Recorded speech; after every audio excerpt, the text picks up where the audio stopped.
Hello दोस्तों, स्वागत है आपका हमारे यूट्यूब चैनल याहू बाबा पे। ये हमारा पीएचपी कोर्स से रिलेटेड 130 ट्यूटोरियल है और इस कोर्स में आप पीएचपी की फिल्टर सैनिटाइजेशन सीखने वाले हैं। इसी पिछली वीडियो में हमने देखा था कि हम कैसे फिल्टर से वैलिडेशन कर सकते हैं और मैंने उसी वीडियो में आपको बताया था कि अगर हम यूजर से कोई फॉर्म फिल करवाते हैं और वो फॉर्म गलती से वो गलत फिल कर देता है कुछ इस तरीके से, जैसे देखिए यहाँ पर उसने एज में यहाँ पर डॉट लगा दी या ईमेल में कुछ अनकरेक्ट कर दिया या यूआरएल में यहाँ पे स्पेस डाल दी। तो इस तरह के फॉर्म के लिए हम वैलिडेशन लगाते हैं फिल्टर्स की। उस वैलिडेशन की हेल्प से जस्ट हम यूजर को इतनी इन्फॉर्मेशन दे सकते हैं कि उसने क्या फॉर्म में गलत फिल किया और क्या ठीक, मगर हम वहां पे उस गलती को ठीक नहीं कर सकते। अगर आप उस गलतियों को ठीक करना चाहते हैं तो उसके लिए भी हमारे पास फिल्टर्स आते हैं जिसे हम बोलते हैं सैनिटाइज फिल्टर्स। तो ये पहले देखते हैं कि इस तरीके के फिल्टर्स को लगाने का तरीका क्या है। देखिए, फिल्टर सैनिटाइजेशन के लिए हमारे पास जो फंक्शन आता है वो है फिल्टर अंडरस्कोर वैर। यही सेम फंक्शन हमने अपनी पिछली वीडियो में भी यूज किया था जहां पे हमने फिल्टर वैलिडेशन की थी। अब इसको भी हम बिल्कुल वैसे ही यूज करेंगे, बस यहाँ पर फिल्टर्स चेंज हो जाएंगे। तो इसके अंदर भी हमारे पास 3 ही पैरामीटर्स आते हैं। सबसे पहला पैरामीटर है वो है वेरिएबल। हम यूजर से जो भी फॉर्म फिल करवाएंगे उसको एक वेरिएबल में स्टोर कराएंगे और उस वेरिएबल को हम यहाँ पे पास कर देंगे। फिर इसके अंदर यहाँ पर हमारे पास आ जाएंगे फिल्टर्स के नेम। देखिए, जो सैनिटाइजेशन के फिल्टर्स हैं वो कुछ इस तरीके से हैं। ये देखिए, यहाँ पर हमारे पास 8 अलग अलग तरीके के सैनिटाइज फिल्टर्स हैं, जैसे email, URL, number int, number float. और इसके नीचे के जो 4 आपको फिल्टर्स दिख रहे हैं ये हम अपनी नेक्स्ट वीडियो में कवर करेंगे। इसके बाद जो हमारे पास यहाँ पे लास्ट पैरामीटर आता है वो आता है फ्लैग। ये फ्लैग क्या होता है? देखिए, पहले अगर हम जैसे मान लीजिए ईमेल को करेक्ट कर रहे हैं या यूआरएल को करेक्ट कर रहे हैं सैनिटाइजेशन की हेल्प से, तो उसमें किस तरीके की करेक्शन करनी है वो हम फ्लैग में पास करते हैं। ये भी मैं आपको प्रैक्टिकल करके दिखाऊंगा। तो आइए शुरू करते हैं प्रैक्टिकल और देखते हैं कि जितने भी सैनिटाइज फिल्टर्स हैं हम इनको कैसे यूज कर सकते हैं। यहां देखिए, एडिटर के अंदर मैंने एक फाइल ओपन की है। अब इसमें वही कोड है जो कि हमने अपनी पिछली वीडियो में देखा था। जैसे कि हमने एक वेरिएबल बनाया, उसके अंदर एक ईमेल आईडी डाल दी। अब ये ईमेल आईडी जो है ये एक वैलिड ईमेल आईडी नहीं है, जिसको कि हमने यहाँ पर चेक किया है फिल्टर वैर नाम के जो हमारे पास यहाँ पे वेरिएबल है इसकी हेल्प से। यहाँ पे देखिए, हमने यहाँ पर ईमेल का वैलिडेट फिल्टर जो भी है उसको भी हमने यहाँ पे लगाया। अगर ये ईमेल जो है ये वैलिडेट हो जाती है तो हमारे पास ये मैसेज आ जाएगा वैलिड ईमेल का, और अगर ये वैलिड नहीं होती तो यहाँ पे हमारे पास मैसेज आ जाएगा नॉट ए वैलिड ईमेल। ये देखिए, मैंने यहाँ पर पेज को रिफ्रेश किया और ये देखिए यहाँ पे हमारे पास मैसेज आ गया is not a valid email. अब ये तो हमने पिछली वीडियो में देख ही लिया था कि हम वैलिडेट कैसे कर सकते हैं, मगर अगर यूजर ने इस तरह की गलत ईमेल डाली है तो उसको हम ठीक नहीं कर सकते। तो उसको ठीक करने के लिए भी हमारे पास अलग अलग फिल्टर्स आते हैं जिसको हम कहते हैं सैनिटाइज फिल्टर्स। मैं आपको लगा के दिखाता हूं। तो देखिए, इसके लिए भी हमारे को सेम ही फंक्शन यूज करना है जो कि हमने यहां पे पास किया है। तो मैं इसी को कॉपी कर लेता हूं। ये देखिए, इससे पहले मैं यहां पर इको लगा लेता हूं और यहां पर जस्ट हमारे को जो फिल्टर का नेम है वो पास करना है। देखिए, अगर मैं ईमेल को करेक्ट करना चाहता हूं तो उसके लिए हमारे पास यहाँ पे एक अलग से फिल्टर आता है जिसको हम कहते हैं फिल्टर सैनिटाइज ईमेल। तो यहां पे जस्ट वैलिडेट की जगह पे मेरे को पास करना है सैनिटाइज। ये फिल्टर पास करने से होगा क्या, ये हमारी जो ये ईमेल आ रही है इसमें जो स्पेशल कैरेक्टर्स आ रहे हैं, देखिए जैसे यहाँ पे डॉट आ गया या यहाँ पे ये राउंड ब्रेसेस दिख रही हैं आपको, या यहाँ पे स्लैशेस आ चुके हैं, ये सब हट जाएंगे। मैं आपको सेव करके दिखाता हूं। ये देखिए, ऊपर वाली कमांड देखिए, इसमें सिर्फ डॉट आ रही है क्योंकि ईमेल के अंदर डॉट आ सकती है मगर वहां पे राउंड ब्रेसेस वगैरह या स्लैशेस नहीं आ सकते। तो देखिए, ऊपर वाली कमांड जो है बिल्कुल ठीक हो चुकी है। अब इसको ठीक करने के बाद हम यहाँ पे वैलिडेट करेंगे तो हमारे पास ठीक आंसर आएगा इज ए वैलिड ईमेल। मैं आपको करके दिखाता हूँ। हम क्या करते हैं, यहाँ पे हम वही वाला वेरिएबल ले लेते हैं जिसके अंदर ऊपर हमने ईमेल को स्टोर करा है। तो यहाँ पे हमारे पास करेक्ट ईमेल दोबारा से स्टोर हो जाएगी, उसको हम यहाँ पे चेक करेंगे। तो यहाँ मैंने फाइल को सेव किया और ये देखिए, अब ये हमारी ईमेल जो है वो करेक्ट हो चुकी है और ये दिखा रहा है वैलिड ईमेल। मैं आपको एक दो एग्जांपल और भी दिखाता हूँ। ये देखिए, अगर मैं यहाँ से ये राउंड ब्रेसेस वगैरह हटा लेता हूँ और यहाँ पर जाकर लगा देता हूँ, और यहाँ से भी मैं ये राउंड ब्रेसेस हटा के ये ईमेल जो है हमारा example.com इसको ठीक कर लेता हूँ और यहाँ पर राउंड ब्रेसेस को बंद कर देता हूँ। तो देखिए, ये भी कोई वैलिड ईमेल नहीं है। तो देखते हैं इसको सैनिटाइज कैसे ठीक करेगा। तो देखिए, यहाँ पर ये ईमेल भी वैलिड हो चुकी है। आप देख रहे हैं यहाँ पर अब कोई राउंड ब्रेसेस नहीं आ रही है। तो यही हमारा काम होता है सैनिटाइज ईमेल का। इसमें अगर मैं यहाँ पर जाकर राउंड ब्रेसेस हटा दूं और ईमेल आईडी जो हमारा ये है राम कुमार, इसके अंदर कोई स्पेस दे दूं, देखिए कुछ इस तरीके से, और इसको वैलिडेट करूं तो देखिए अब यहाँ पे स्पेस भी नहीं आ रही है। तो इसका मतलब जो सैनिटाइज ईमेल है वो स्पेस भी हटा देता है। और अगर मैं इसके बाद में यहाँ पे जाके डॉट की जगह पे कोई साइन दूं, देखिए जैसे मैंने डाल दिया स्लैश, तो इसकी जगह पे डॉट नहीं करेगा, बस इस बात का आपको ध्यान रखना है। यहाँ पे मैं गया और ये देखिए अब यहाँ पे आ गया नॉट ए वैलिड ईमेल, क्योंकि यहाँ पर एग्जाम्पल और कॉम के बीच में जो डॉट आ रही थी या स्लैश आ रहा था उसको तो इसने हटा दिया, मगर उसको रिप्लेस नहीं किया किसी चीज से। तो अगर मैं यहाँ पर डॉट लगा दूं और इसके कहीं बाद में यहाँ पर स्लैश लगा दूं तो इसको ये हटा देगा। ये देखिए यहाँ पर अब ये वैलिड ईमेल है। अब इसके बाद हम अपना देखते हैं दूसरा सैनिटाइज फंक्शन जिसका नाम है सैनिटाइज यूआरएल। तो उसके लिए पहले मैं एक यूआरएल ले लेता हूं यहाँ पे, तो मैं इसको हटा रहा हूं।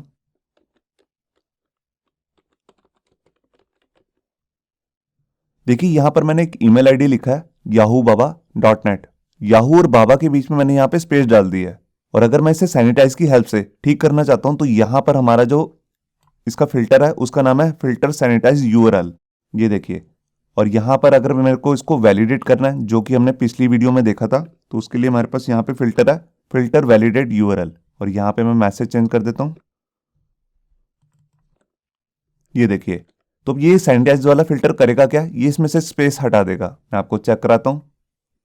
ये देखिए यहाँ पर अब हमारे पास करेक्ट जो यूआरएल है वो यहाँ पे आ चुका है और इसको दिखा भी रहा है वैलिड यूआरएल। और अगर मैं इसको बंद कर देता हूँ, अब यहाँ पे सैनिटाइजेशन बंद हो चुकी है। इसके बिना अगर वैलिडेट करेंगे तो ये दिखाएगा is not a valid URL. इसमें यहाँ पे स्पेस भी आ रही है। तो इसी तरह अगर मैं इसके अंदर जितनी मर्जी स्पेसेस डाल दूं, देखिए यहाँ पर मैंने 2 जगह स्पेस डाल दी है, तो ये सबको हटा देगा। ये देखिए, और अगर मैं यहाँ पर जाकर कोई स्पेशल करैक्टर लगा लेता हूँ जो यूआरएल में एग्जिस्ट नहीं करता, देखिए जैसे मैंने यहाँ पर ये साइन दे दिया अब का और यहाँ पे फाइल को सेव किया, तो देखिए एक बात का आपको यहाँ पे ध्यान रखना है, यहाँ पे जो स्पेशल करैक्टर्स हैं उनको ये हटाएगा नहीं। आप किसी भी तरीके का जो स्पेशल करैक्टर है उसे यूज करके देख सकते हैं, ये उनको हटाएगा नहीं। देखिए जैसे मैंने यहाँ पर स्लैश डाल दिया और फाइल को सेव किया, तो देखिए यहाँ पर इसमें भी कोई करेक्शन नहीं हुई है। इसका मतलब ये सिर्फ स्पेसेस ही हटाता है। ये देखिए अगर मैं स्पेस डाल दूंगा तो इसको तो ये करेक्ट कर देगा, मगर यहाँ पे स्पेशल करैक्टर अगर हम कोई डालेंगे तो उसको ये करेक्ट नहीं करेगा, क्योंकि वो हम बेसिकली यूआरएल में ऐड कर सकते हैं। अब इसके बाद हम अपना थर्ड सैनिटाइजेशन फिल्टर देखते हैं जिसको हम कहते हैं नंबर इंट। देखिए उसकी जगह मैं यहाँ पर लिख देता हूँ number_int। ये देखिए अब ये जो फिल्टर है ये बेसिकली करता क्या है, अगर इंटीजर के अंदर हमने कोई इनकरेक्ट वैल्यू पास की है तो उसको ये ठीक कर देता है। तो देखिए अगर मैं यहाँ पर जाकर 45 लिखता हूँ तो देखिए इसमें तो कुछ अनकरेक्ट नहीं है, इसको ठीक ही दिखाएगा। यहाँ पे बेसिकली मेरे को यहाँ पर इंट पास करना है और यहाँ पे जो मैसेज भी है उसको भी मैं ठीक कर लेता हूँ।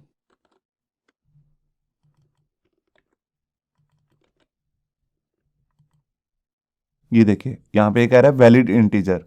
अब अगर मैं यहाँ पर जाकर यहाँ पे एक डॉट लगा दूं और उसके बाद कोई वैल्यू दे दूं, देखिए जैसे मैंने यहाँ पर लिखा .00 मतलब कि डेसिमल लगा दिया हमने यहाँ पर, तो देखिए ये इसे भी वैलिड इंटीजर इसने बना दिया।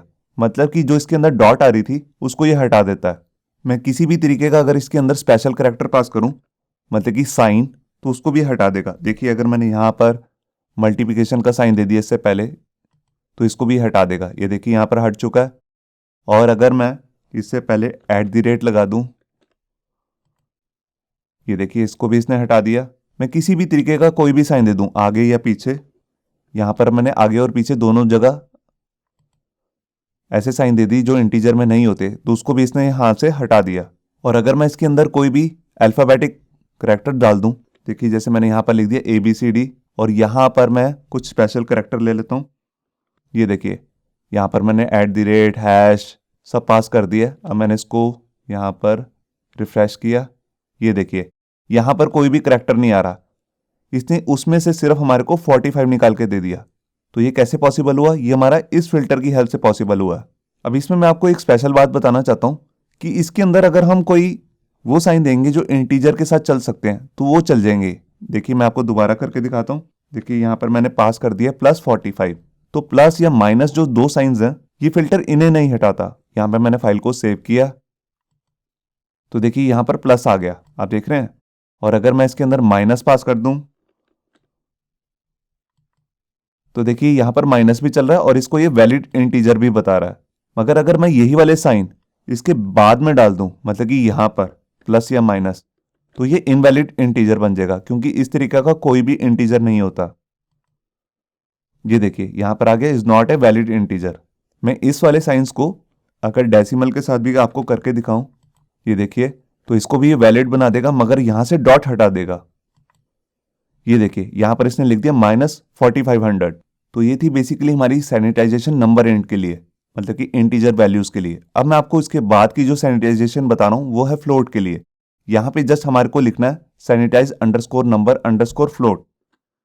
ये देखिए ये फ्लोट वैल्यू को सैनिटाइज करेगा, मतलब कि जो भी डॉट्स में आती है, मगर यहां पर भी ये इंटीजर की तरह ही करेगा, बीच में से डॉट हटा देगा। मैं आपको करके दिखाता हूं। यहां पे भी मैं वैलिडेशन में भी टर्म चेंज कर लेता हूं फ्लोट, और इसी को कॉपी करके, नहीं, इसी को यहां पर लिख लेता हूं फ्लोट। ये देखिए अब यहां पर मैं सैनिटाइज कर रहा हूं फ्लोट वैल्यू को, और यहां पर फिल्टर भी मैंने फ्लोट वाले ही यूज किया है। तो देखिए यहां पर ये वैलिड फ्लोट बन गया, मगर यहां पे डॉट नहीं आ रही, जबकि डॉट जो है वो हटनी नहीं चाहिए थी। बेशक मैं यहां पर जाकर कोई टर्म भी लिख दूं, जैसे देखिए मैंने 0.50 लिख दिया, तब भी इसमें से डॉट हटा देगा। ये देखिए, मगर अगर मैं इसके साथ कोई भी करैक्टर यूज करूंगा, देखिए जैसे मैंने लिख दिया ABC, तो इसको ये रिमूव कर देगा। और अगर मैं कोई भी स्पेशल करैक्टर यूज करूं तो उसको भी ये रिमूव कर देगा। ये देखिए जैसे मैंने एंड% का साइन लगा दिया। ये देखिए अब अगर आप यहां पे चाहते हैं कि ये स्पेशल करैक्टर तो हट जाएं, मगर यहां से डॉट रिमूव ना हो, मतलब कि जो डेसिमल है वो एज इट इज दिखता रहे, तो उसके लिए हमारे पास यहां पे फ्लैग्स आते हैं। मैं क्या करता हूं उसके लिए,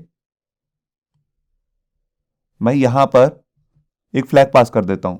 देखिए अगर आप फ्रैक्शन रखना चाहते हैं, मतलब कि डॉट्स रखना चाहते हैं, तो उसके लिए जो हमारे पास फ्लैग है उसका नाम है फिल्टर फ्लैग अलाउ फ्रैक्शन। ये देखिए हमारे पास जो ये थर्ड फ्लैग आ रहा है अलाउ फ्रैक्शन, इसी को हमने यूज करना है। अब यहां पे मैंने फाइल को सेव किया। अब यहां पे आके मैंने पेज को रिफ्रेश किया। ये देखिए अब यहां पे ये वैलिड फ्लोट भी दिखा रहा है और इसके साथ डॉट भी आ रही है, और ये साथ में ही जो हमने स्पेशल करैक्टर लगाए हैं ABCD वगैरह, उनको भी ये रिमूव कर रहा है। तो यही हमारा काम होता है इस वाले फिल्टर का, नंबर फ्लोट का।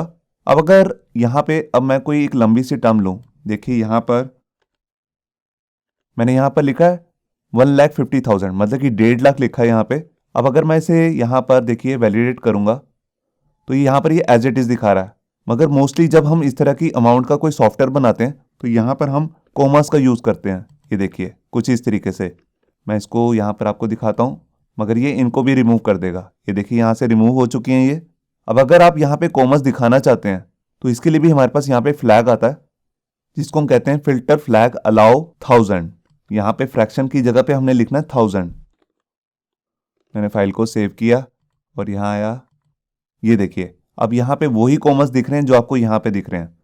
बस एक बात का आपका यहाँ पे ध्यान रखना है कि इसको लगाने के बाद जो भी हमने यहाँ पर फ्लैग लगाया, यहाँ पर जो हमारा फ्लोट है वो इनवैलिड हो जाएगा, जैसे कि आपको यहाँ पे दिख रहा है नॉट अ वैलिड फ्लोट। और इसके अलावा अगर हमने यहाँ पर कोई कैलकुलेशन के अंदर साइंटिफिक टर्म यूज किए हैं, देखिए जैसे हम साइंस के अंदर स्मॉल ई या कैपिटल ई यूज करते हैं। ये देखिए मैंने यहाँ पर लिखा, और मैं अभी ये वाला जो हमारा फ्लैग है इसको हटा लेता हूँ, तो ये इसको रिमूव कर देगा। ये देखिए मैं यहाँ गया और इसने इसको रिमूव कर दिया ई को। मगर बेसिकली अगर हम साइंटिफिक कैलकुलेशन कर रहे होते हैं तो उसके अंदर हमने स्मॉल लेटर में ई या कैपिटल लेटर में ई की जरूरत पड़ती है, और अगर आप चाहते हैं कि वो ई एज इट इज लिखा रहे तो उसके लिए भी हमारे पास यहाँ पे एक फ्लैग आता है। यहाँ पर जस्ट आपको यहाँ पे हमने 1000 लिखा है, इसकी जगह पे लिख देना साइंटिफिक।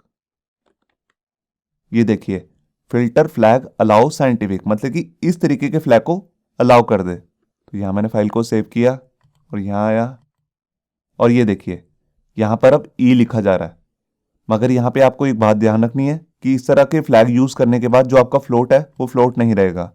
तो ये थे बेसिकली हमारे पास 4 सैनिटाइजेशन फिल्टर जिसको हमने इस वीडियो में सीखा, और जो इसके बचे हुए 4 सैनिटाइजेशन फिल्टर्स हैं वो हम अपनी नेक्स्ट वीडियो में कवर करेंगे।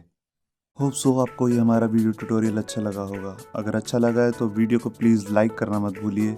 अगर आप ऐसे ही रेगुलर अपडेट चाहते हैं तो हमारे चैनल याहू बाबा को सब्सक्राइब करना मत भूलिए। Thank you.